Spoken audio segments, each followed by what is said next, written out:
Hi hello నమస్తే welcome to మనం TV.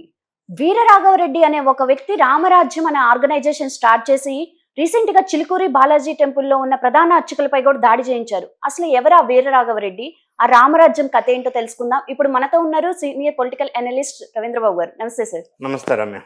Sir, వీర రాఘవరెడ్డి ఎవరు సార్? అసలు ఈయన ఈ రామరాజ్యం కథ ఏంది? హైదరాబాద్లో చిలుకూరి బాలాజీ ప్రధాన అర్చకులు రంగరాజన్ గారి మీద వీర రాఘవరెడ్డి అని రామరాజ్యం అనే ఒక సంస్థని స్థాపించిన అతను వచ్చి దాడికి పాల్పడటం ఫిబ్రవరి 7వ తారీఖున జరిగింది.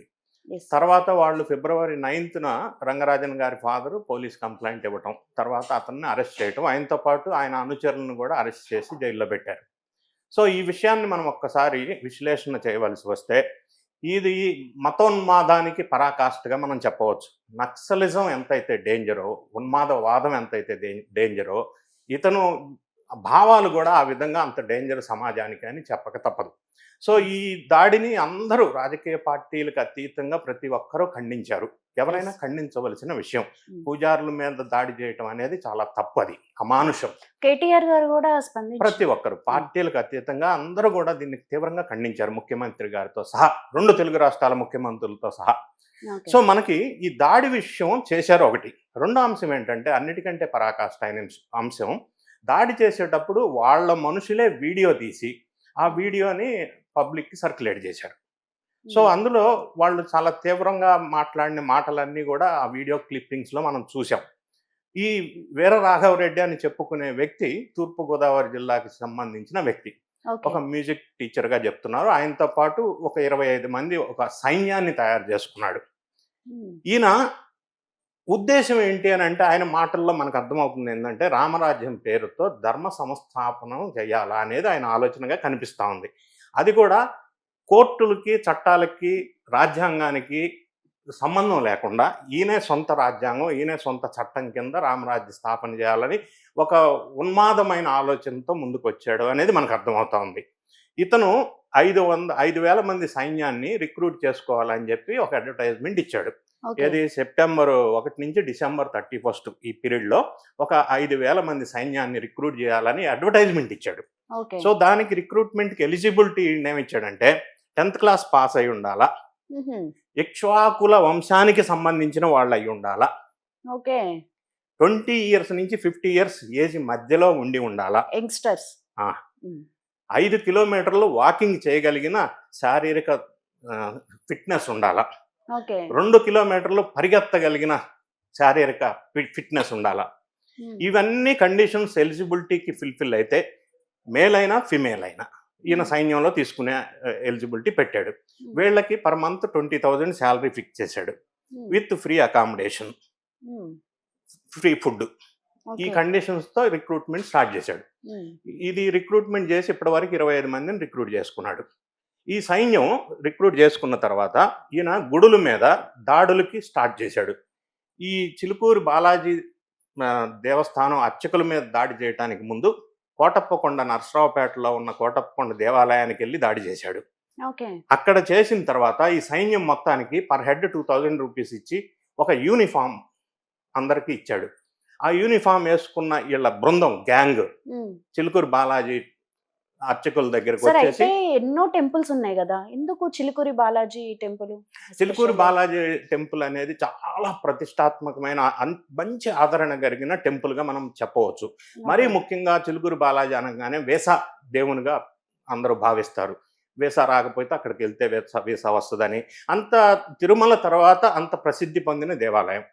రంగరాజన్ గారు కూడా బాగా చదువుకున్న వ్యక్తి, పూజారి గారు. పైగా చాలా యాక్టివ్గా ఉంటాడు, సోషల్ యాక్టివిస్ట్ ఆయన.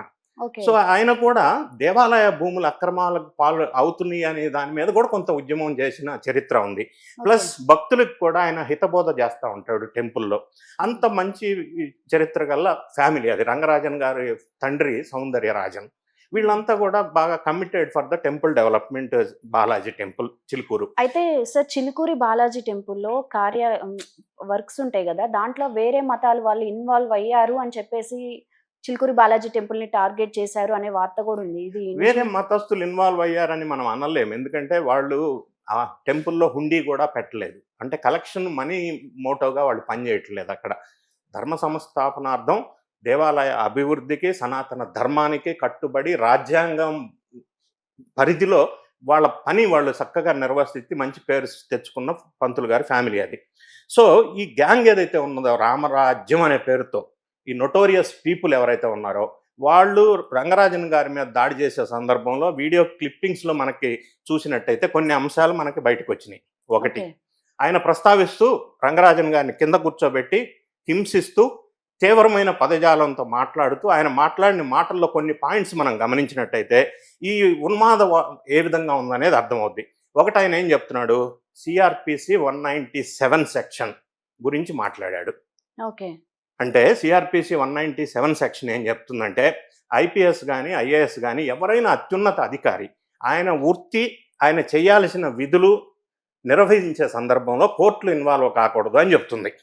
ఓకే, సో ఈయన సెక్షన్ కోడ్ చేయటం వల్ల అంటే ఈయన చేసే పనులకి కోర్టు ఇన్వాల్వ్ కాకూడదు, కోర్టు పరిధిలో వీళ్ళు లేరు అన్న ఒక మెసేజ్కి ఈయన చెప్పినట్టుగా మనకు అనిపిస్తూ ఉంది. ఇంకొకటి ఈయన ఏం చెప్పాడు, ఇంకొక మాట ఈయన ప్రస్తావించిన అంశంలో సెక్షన్ను ఆర్టికల్ 124 అని ఒక ఆర్టికల్ కోట్ చేశాడు ఆయన. ఆర్టికల్ 124 ఏం చెప్తుందంటే సుప్రీంకోర్టులో కానీ హైకోర్టులో కానీ జడ్జిలను కూడా ఇంప్లీడ్ చేయొచ్చు అనే ఒకటి చెప్తుంది. అంటే జడ్జిలు కూడా నాకు అతీతం, నేనే గొప్పవాడిని అన్న ఒక ఫీలింగ్ ఈయన భావాన్ని అందులో ర్యాష్గా మాట్లాడుతున్నాడు రంగరాజన్తో మాట్లాడిన దాంట్లో వీడియో క్లారిటీ కొద్దిగా తక్కువ ఉన్నా కూడా మనకు అర్థమైంది 2 అంశాలు డిమాండ్లు కనిపిస్తూ ఉన్నాయి. ఒకటి, ఇక్ష్వాకుల వంశానికి సంబంధించిన ఆ గోత్రం ఉన్న వాళ్ళని ఐడెంటిఫై చేసి మా సైన్యంలో చేర్పించడానికి రంగరాజన్ సహకరించాలని ఒక డిమాండ్గా కనిపిస్తూ ఉంది. రెండో డిమాండ్ ఏం కనిపిస్తూ ఉందంటే ఈ రామరాజ్యం అనే సంస్థకి నిధులు, ఫండ్స్ కావాలి కాబట్టి వీళ్ళు టెంపుల్ నుంచి ఆ ఫండ్స్ రంగరాజన్ గారి నేతృత్వంలో పూజారి వాళ్ళు వీళ్ళకి ఫండ్స్ ఇవ్వాలా అనే డిమాండ్గా మనకు కనిపిస్తూ ఉంది. ఈ విధంగా ధర్మ సంస్థాపనం చేయటానికి వచ్చానని చెబుతూ ఆయన భగవద్గీత 4:7 గురించి మాట్లాడాడు. ఈ రాఘవరెడ్డి అన్న అతను ఈ సనాతన ధర్మం గురించి, చట్టాల గురించి అవగాహన ఉన్న వ్యక్తిగా మనకు అనిపిస్తూ ఉంది. ఆయన మాటల్లో మనకు తెలుస్తూ ఉంది. ఆయన ఏం చెప్పాడు, భగవద్గీతలో 4:7 ఎందుకు ప్రస్తావించాడు, అదేం చెప్తుంది భగవద్గీతలో ఆయన ప్రస్తావించింది, యదా యదా హి ధర్మస్య గ్లానిర్భవతి భారతి అభ్యుత్థానం అధర్మస్య తదాత్మానం శ్రీజామ్యహమం. అంటే ఎప్పుడైతే అధర్మం భూమి మీద పెరిగిపోతుందో అప్పుడు శ్రీకృష్ణుడు భూమి మీద అవతరిస్తాను అని చెప్పాడు భగవద్గీతలో. ఆ శ్లోకం ఈయన ప్రస్తావించడంలో మీనింగ్ ఏంటి, ఆ పాత్ర ఈయన పోషిస్తున్నాడా అని అతని ఉద్దేశమా అనే విధంగా మనం చూడవలసి ఉంటుంది. ఆ విధమైన మాటలు మాట్లాడుతూ ఇక్ష్వాకుల వంశం వాళ్ళనే కావాలి సైన్యంగా అని చెప్పడం ఒకటి. తర్వాత ఇదన్నీ మనం ఒకసారి చూసినట్టయితే పరిస్థితి, ఆయన 22 years నుంచి ఈ సైన్యాన్ని నడిపిస్తూ ఉన్నాడు. మనం దీన్ని ఒకసారి ఈ ఉన్మాద చర్యను మనం ఒకసారి చూసినట్టయితే మనకి సెంట్రల్ గవర్నమెంట్ నక్సలైట్ ఉద్యమాన్ని అణిచివేయటం కోసం ఒక టార్గెట్ పెట్టుకుంది.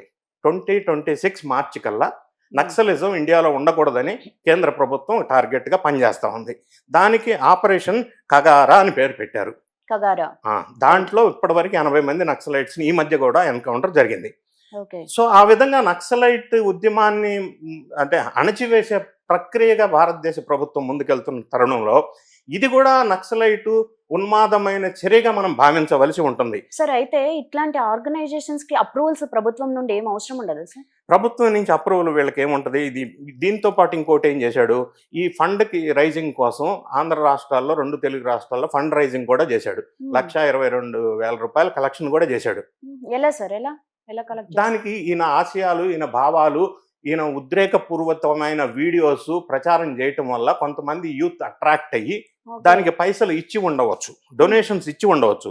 సనాతన ధర్మ పరిరక్షణకు నేను వస్తున్నాను, ధర్మాన్ని కాపాడటమే నా ఉద్దేశం, ధర్మ సంస్థాపన చేస్తాను, నేను రాజ్యాంగానికి సంబంధం లేకుండా చేస్తానని ఆవేశపూరితమైన మాటలకు కొంతమంది అట్రాక్ట్ అయ్యి ఫండ్స్ కూడా ఇవ్వడం జరిగింది. అది విషయం కూడా వెలుగులోకి వచ్చింది. సో ఈ విషయాలన్నీ పరిశీలించినప్పుడు నక్సలిజం ఎంతైతే డేంజరో ఎవరికైనా భారతదేశంలో, అది దాన్ని ఏ విధంగా అయితే కేంద్ర ప్రభుత్వం అణిచివేయాలని నిర్ణయం తీసుకుందో ఇటువంటి ఉన్మాదకరమైన చర్యలను కూడా అణిచివేయాల్సిన అవసరం ఉంది. ఇది ఒక రకమైన తీవ్రవాదం కిందకే మనం పరిగణించాలి. టెంపుల్ మీద దాడి కానీ, పూజారుల మీద దాడి కానీ ఏ ఒక్క హిందూ కానీ ఎవరు కానీ హర్షించరు. అది అది ఖచ్చితంగా తీవ్రమైన చర్యలు తీసుకోవాల్సిన అవసరం ఉంది.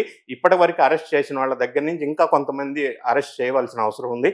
వీళ్ళందరినీ చేసిన తర్వాత అసలు విషయాలు బయటకు వచ్చి ఇటువంటి మళ్ళీ మళ్ళీ పునరావృతం కాకుండా చేస్తారని చెప్పి కూడా మనం ఆశించవచ్చు. Thank you sir. Thank you.